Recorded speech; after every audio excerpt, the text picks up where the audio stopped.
about our roads? Will they survive flooding if we continue dumping refuse in our drainages? Don't wait for the government to stop your neighbors from destroying our environment. Don't pour refuse into the gutters. Floods kill and render our neighbors homeless. Let's be our brother's keeper. Report offenders to the appropriate authorities.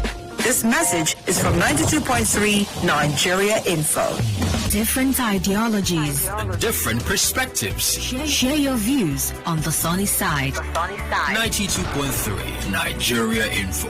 Let's talk. Let's talk.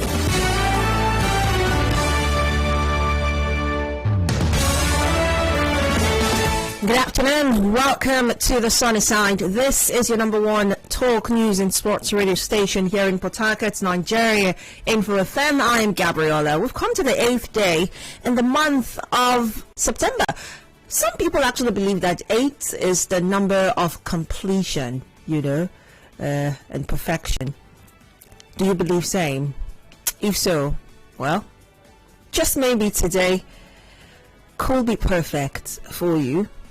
And I do hope that your goals, your dreams, all that you set out to do today goes just the way you imagine it in your head and the way you've planned out for it to, happen. I pray it's a great day for you. Of course, it should be if you're tuned in to the Sunny Side. I'm Gabriella, and we're going to kickstart a conversation with our education sector again. But today, the federal government has come out to say it is ready to increase budgets to address not just education, but adult education. We'll look at that shortly. At 1 o'clock, the news update, right after SMEs and startups at 1:30. At 2 p.m., we're going to talk about Shawolu, who has empowered 2,000 artisans with working tools. I'll bring you up to speed with that story. And I'd like for you to tell me what you think the greatest tool for wealth creation is in Nigeria. That's a conversation reserved for 2 o'clock. That is the package on the show for you today. Once again, you're welcome to the Sunny Side.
Different ideologies.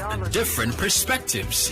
Share your views on the Sunny Side. 92.3 Nigeria Info. Let's talk. Let's talk.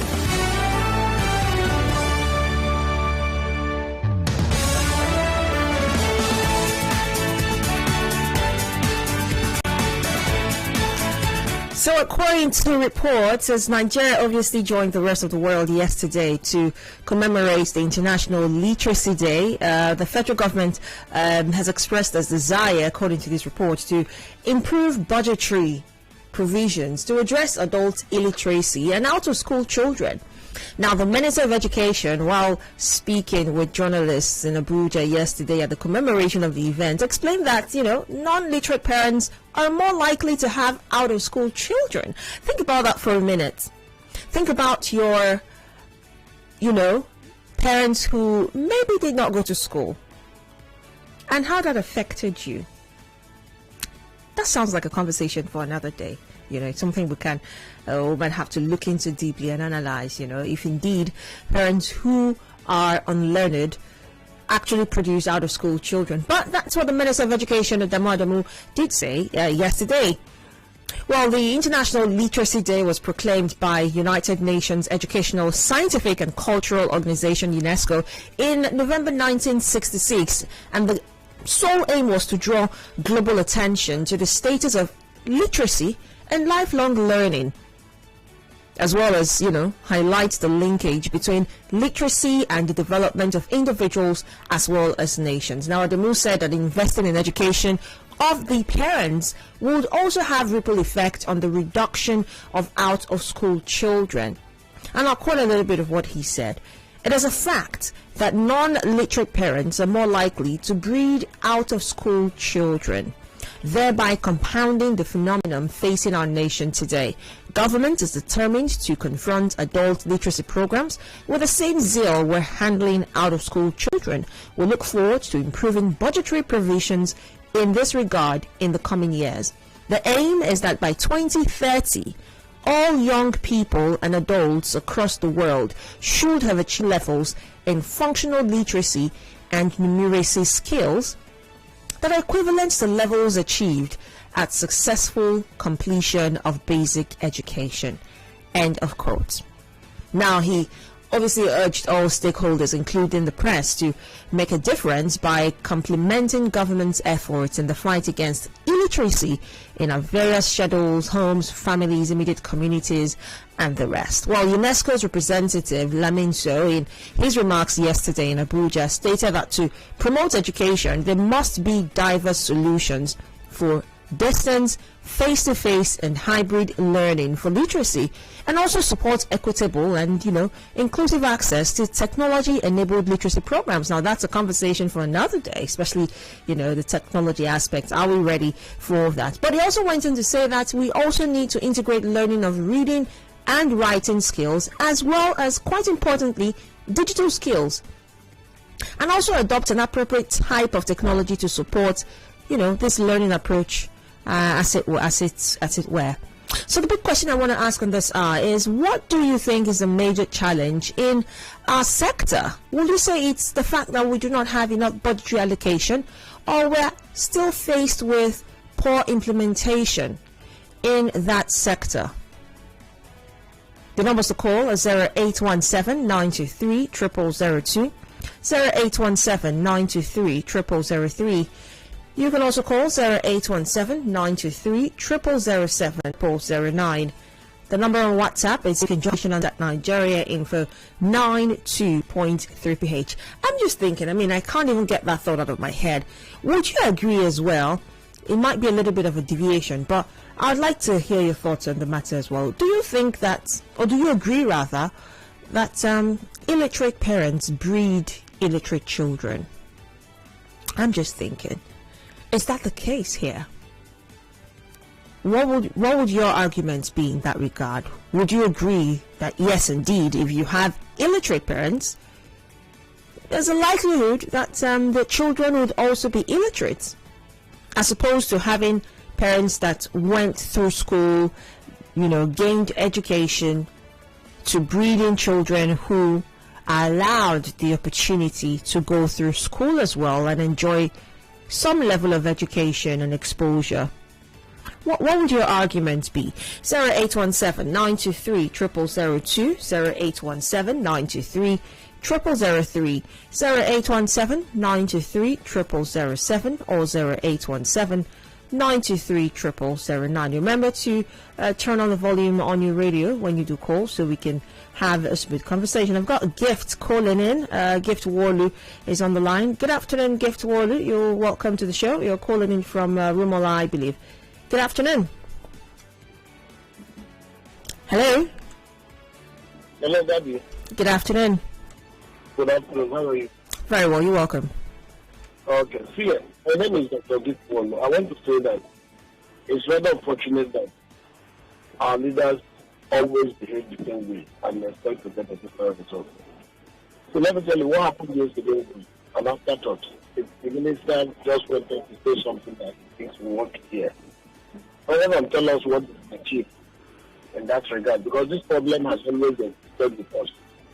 And when they came to power, at the extent that by now they should be telling us what plans they put in place and what they have been able to achieve 6 years on. Instead talking about planning and purposeful election and the theories of how people become out of school children. As we speak today, there are many more people who are out of school, not because their parents are illiterate, but because of insecurity, especially in the other part of the country. And then it is true. There's no gainsaying the fact that literate parents will be more committed to seeing their children in school and all of that. But when you have biting poverty, when you have a situation where teachers are not satisfied with, what is their working condition and all of that, then you have a situation where ASU is threatening to go on strike because government has not done what government is supposed to do. When you have a situation where people can't go to school because of bandits and all kinds of things, it becomes worrisome that what the government is talking about is something that doesn't really mean anything, if you ask me. It was just something to say that, okay, yesterday was literacy day or literacy day, and we said something to the people. And I can bet you that by next year, they will come and say something else. And when you ask them what they have done with what they said this year, you find out that they didn't really mean what they were saying. They just said something for the sake of saying something. Thank you. Are you there? Yes, I'm here. Yeah, go ahead. I'm done. Oh, okay, Dr. Giftwolu. Thank you so much for your thoughts. Oh dear, sadly, we got him caught there. But thank you very much for that, Dr. Giftwolu. What are you thinking, by the way? What do you to consider and ponder? Well, it's not a surprise that a lot of people hold this reservation when it comes to the federal government of Nigeria. It is not a surprise.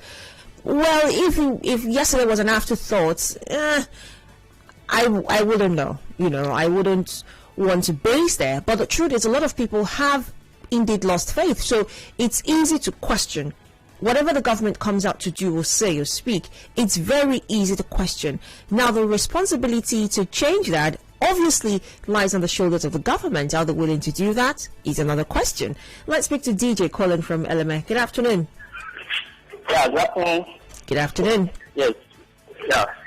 Well, for me, I don't think it's totally true, or it would be correct for us to realize that illiterate parents breed illiterate children. If you say irresponsible parents breed irresponsible children, I totally agree with you. But talking about illiterate parents breeding illiterate children, that may not be totally correct, because most of the parents, anyway, it also depends on the angle of which we are looking at it. Because if you look at it from the angle of, okay, these parents are illiterate because they choose to be illiterate, that would be one. But for most parents who are illiterate, like they didn't go to formal education, most times it's not because they didn't want to go. Maybe during the time they didn't have the opportunity of going to school, right? Maybe their parents could not afford to send them. And for most of those parents, I've met a lot of them. You hear them telling you, I'll do what I can, to make sure that my children go to school.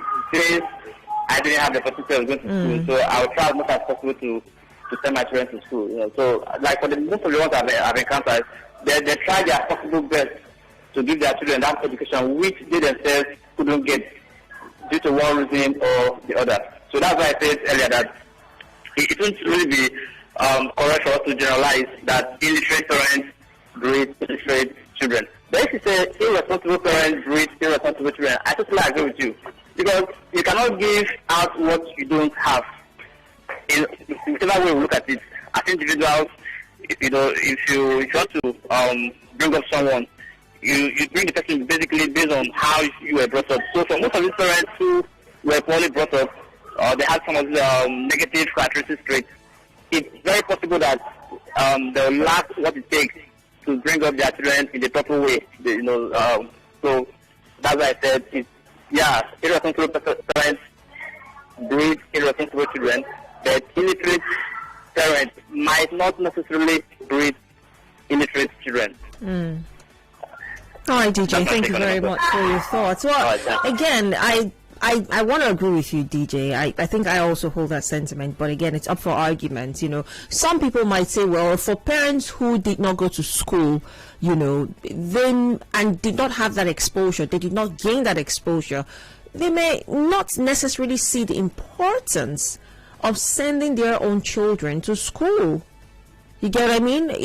I mean, it's easy to sell you a phone and say, look, you need this mobile phone because it's better than the one you're using right now.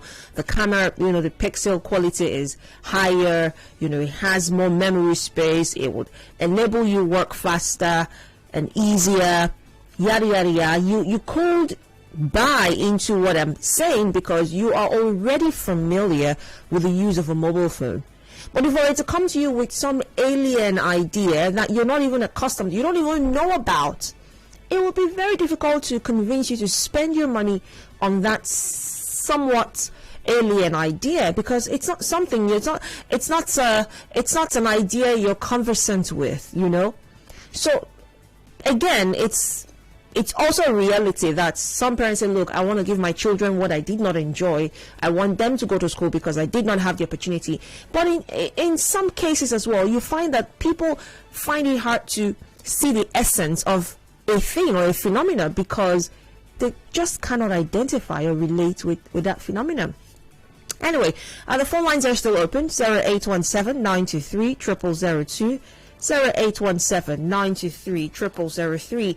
You can also call 0817-923-0007 or 0817-923-0009. The federal government is set to increase budgets to address adult education as the world marked International Literacy Day yesterday, saying that, look, as much as we're focusing on out-of-school children, we also now want to focus on adult education because we believe that if we tackle the issue of adult illiteracy, then we're also, tackling the issue of out-of-school children, indirectly. Do you agree with that idea? Are you in support of what the government is doing? And do you think a budget increase, really is a major challenge in the education sector? Talking about out-of-school children, poor education quality, poor facilities and infrastructure across all the schools at different levels across Nigeria. Which is the bigger challenge? Low budget or poor implementation? Will increasing the budget for education allow for better access to quality, not just education for the sake of it, but quality education? If the federal government is looking to address adult illiteracy, what are the things that should be put in place to ensure that this budget increase would actually benefit and fulfill the purpose for which it is being increased for? We've got some comments on WhatsApp. Keep your calls coming through. A number, children that is, and we're all graduates. Some of us have double master's degree. The majority of the rich have their kids into drugs and even robbery. We have over 1,000 private schools in River State. Who are the children in those schools? Are they the children of the educated parents? Are those talking about it really educated? That's from Bob. Thank you very much, Bob, for that. Good afternoon. Oh dear, do all to call me back. On the WhatsApp, Comfort says, good afternoon, presenter. I totally disagree that illiterate parents produce illiterate children. No, illiterate parents rather always want their children to be educated. For example, I'm from a family of 10. My mother, to blessed memory though, wasn't educated, but she made sure all 10 of us went to school, not just elementary and secondary schools, but university. She single-handedly did it because my dad died at a very young age when almost all of us were kids. Comfort, thank you so much for your thoughts. Good afternoon. Good afternoon. Yes, it is. Go ahead. The topic is the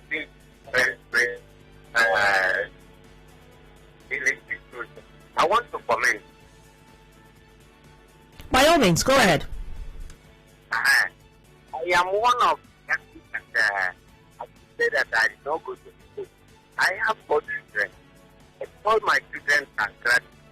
I don't believe that little children bring little children. So the topic is not true. All right. Thank you very much for your thoughts. He doesn't think it's true. It's not accurate. Okay, quite arguable, I must also say. 0817-923-0002, 0817-923-0003, 0817-923-0007, or the female caller line 0817-923-0009. The WhatsApp number is 0809-030-6416, 0809-030-6416. We're also on Facebook. You can join the conversation live on there at Nigeria Info 92.3 PH. At Nigeria Info 92.3 PH. Good afternoon. Oh dear. Hello, sir. I wonder what's going on with the phone lines today. If you cannot reach me via the phone lines, do also send a message on WhatsApp. All right. On WhatsApp now, this says, good afternoon, Gabby. I totally disagree with the government in saying that the more adults who are literate would also influence the number of out-of-school children. That is not true. The government should, for once, say the truth and shame the devil. Isaiah, thank you very much for your comment.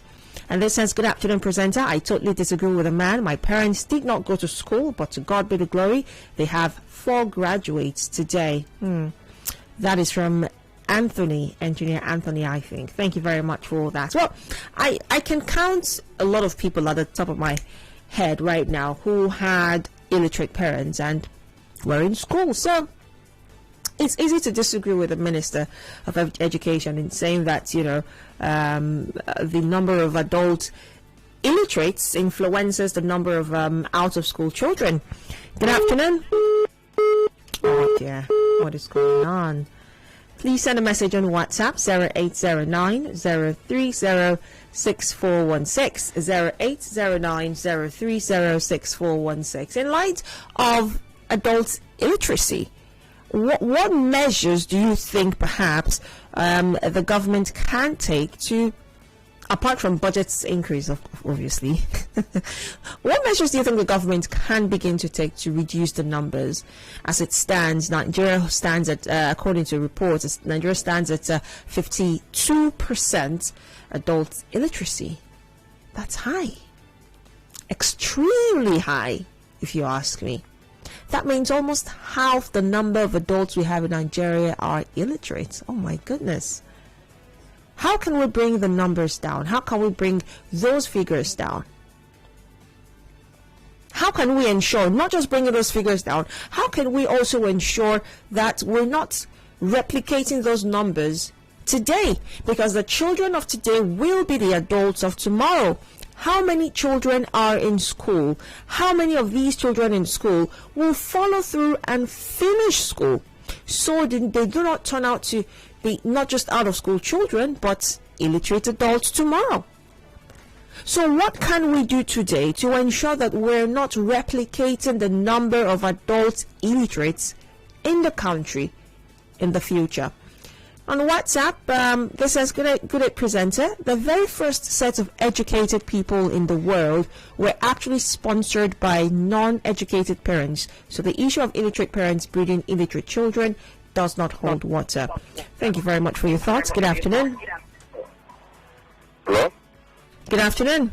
Yeah, good afternoon. Gabby. Go ahead. Oh, please, you say 52% of adults are illiterate. Is that what the minister saying that, or? No, not the minister saying. That's according to another independent report. Well, that's so high. That means we have a bunch of senators and governors among the 50%. Is that what the record is saying? That's a question I cannot answer. Because 50% of Nigerian adults, that means it's not only the common Nigerians or the population of the country. And I don't agree with the place are saying that illiterate parents produce illiterate children. My parents didn't go to school, but they tried on out. We are 7. Actually, 7 of us are not graduates. Understand? But at least half of us graduates. So, country that illiterate parents produce illiterate children. It's not true. And the country has to fight. Understand? There are so many funds in Nigeria retired outside the country. Understand? The government has to try. Like last time, I know last time it was your station too. When the president was outside, it was in London and the group Kenyatta of Kenya. I think it was a summit on education or something. And the president read a speech. I know that was a reading speech. I don't know if that speech came out from the president's head.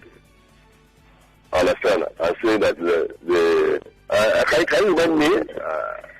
Because what the president said about the level of education in Nigeria is affecting our economy.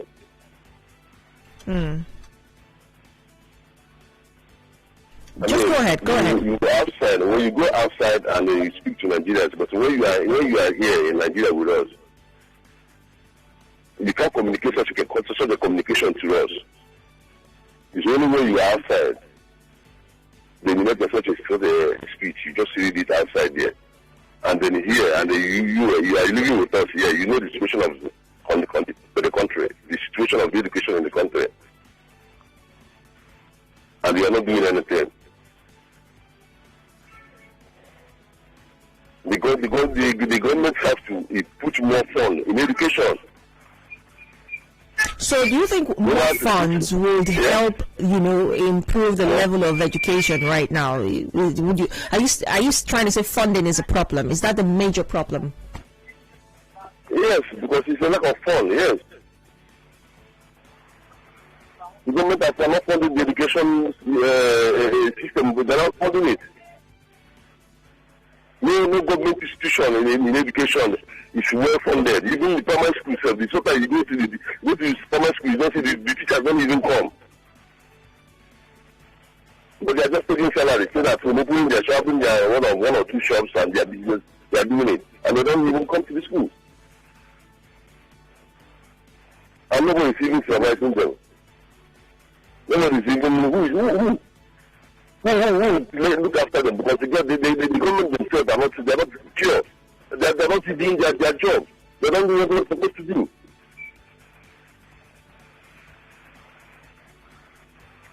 All right. So, my sister, really, I don't know. I know you guys, people are trying, People are trying, but the government, really, and they also put things on YouTube that there's something that people will not say.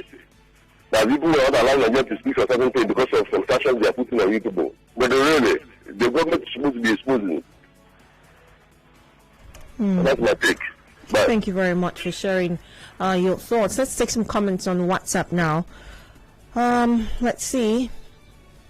C.S. Eliu says, "Good day, Gabby. I believe ignorant parents produce irresponsible children. Irresponsible children have nothing to do with the literacy level of parents, but rather the level of ignorance." All right.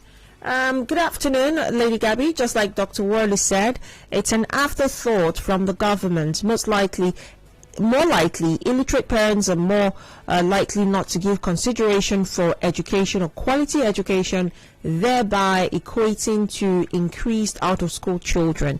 But actually, the most likely cause of out-of-school children are insecurity, government's lack of commitment to education, as seen in low budgeting provisions over the years, and decayed infrastructure. It's unfortunate that the government keeps exhibiting compound cluelessness on all fronts. They chase shadows rather than solve problems. Most parents know and see the benefits of education and other children around them who are doing better than theirs. That's why you see many uneducated parents thrive to educate their children, even with selling their wrappers. Anthony Balogun, thank you very much for that. Mrs. Daniel says, This can only be true because the government is constantly making education for all impossible for today's children with dilapidated infrastructure, unlike the government of yesterday that made it pleasurable for children of our time. Aminu says the Minister of Education is looking at it from the point of his own region. He's from the northern part of Nigeria, and that's exactly what is happening in the north. So to an extent, he is correct. We need to travel to the north before putting up an argument with the education minister. Do you know that they even beg people to go to school in that part? Aminu says. All right, Aminu. This says, hello, Debbie. I totally disagree with the minister. In fact, I have carried out research on this and found out that most illiterate parents have more graduates than you can imagine. This is because they feel challenged in this regard. They believe since they are deprived of education, the kids won't be like them. That's my contribution. Ginny, thank you very much for that. Simon is calling from Abat. Good afternoon, Simon. Yeah, good afternoon. This is Simon from Abat. Go ahead. Yeah, I like the topic we're discussing about Simon, are you there? Hello? Oh dear, Simon, what happened? Whatever happened? Please call back if you can. We've got just a little over 5 minutes to wrap this conversation up. My grandmother on WhatsApp did not go to school, but that never stopped her from being a great parent. I believe our political leaders are educated, but the irresponsibility many of them exhibit in leadership clearly shows that schooling could not force virtues on them. I suggest that we prove the importance of education by investing in the youngsters who are still in schools. The government should work on building and maintaining educational facilities, pay teachers good salaries, curb corruption in the educational system, exam malpractices by students, teachers, supervisors, lecturers, etc. Too many children are still not in school, especially in the northern part of the country, and the few elites there seem to be okay with it, so they can at least see the people they can always use and turn them around to tag the hoodlums. Let me not mention that if money is ever budgeted for this program, it will be embezzled. This message is from Adaku Chibuzo. Daku, thanks for contributing on the show today. Williams from Fuji Community says, with all due respect, I beg to differ from the position taken by the minister. My mom and dad didn't break chalk or were able to come this far because they vowed never to allow that visit their children. All right. To the phone lines now. Good afternoon. Gabby, good afternoon, Mr. Zion from Port Harcourt. Good afternoon, Mrs. Zion. Is it truth? Is it the elite choose education as a weapon to destroy the poor?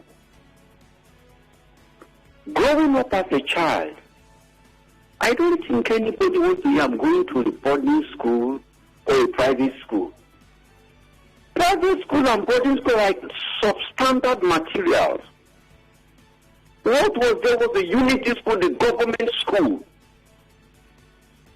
But the political class of today knew that if the mass generality can be educated a little bit like Mr. Zion, they will not vote for them. What do? Look at schools now, going on strike. Do you think it's ordinary? School fees are hiking or like no attention. It's all the deliberate attempt. But look at the problem in the private schools, all equipped that even the poor cannot afford it.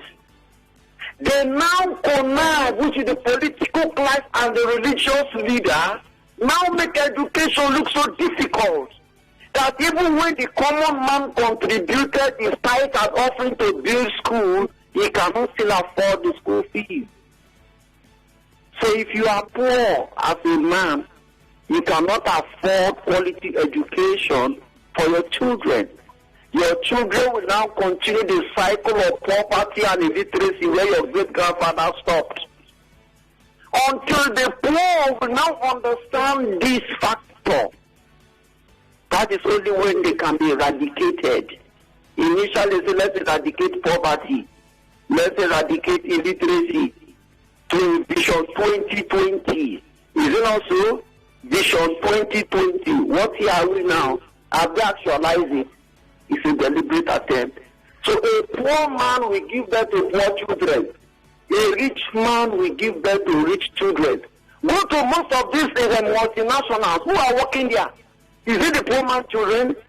The poor man children will struggle to get there.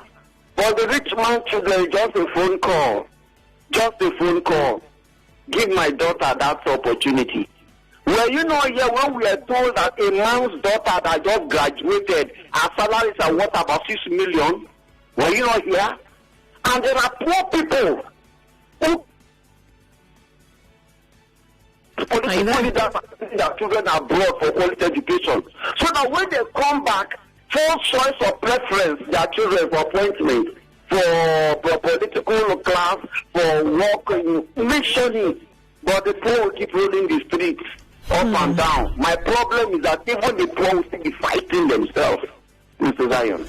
Mr. Zion, thank you so much for your thoughts. Quite a thoughtful comment you raised there. Well, we'll have to wrap the conversation up at this time. 1 o'clock happens in 4 minutes.